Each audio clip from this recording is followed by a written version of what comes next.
Dan ini juga sebagai bukti bahwa di Provinsi Aceh saat sekarang situasi benar-benar sudah kondusif, aman, dan nyaman. Bukti inilah yang disampaikan kepada rekan-rekan wartawan masyarakat dengan penuh kesadaran bahwa saat sekarang masyarakat benar-benar sudah menikmati situasi yang sampaikan tadi, kondusif, aman, dan nyaman, sehingga mereka tidak perlu mempersenjatai diri untuk mengamankan dirinya, karena yakin sekali situasi wilayah Aceh secara keseluruhan sudah aman dan nyaman.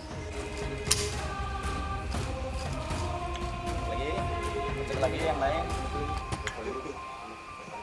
Ujung.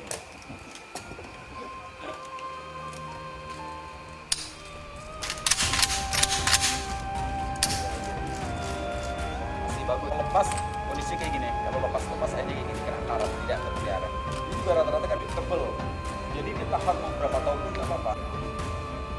Biasanya paling berapa tahun? 16. Tadi udah ada.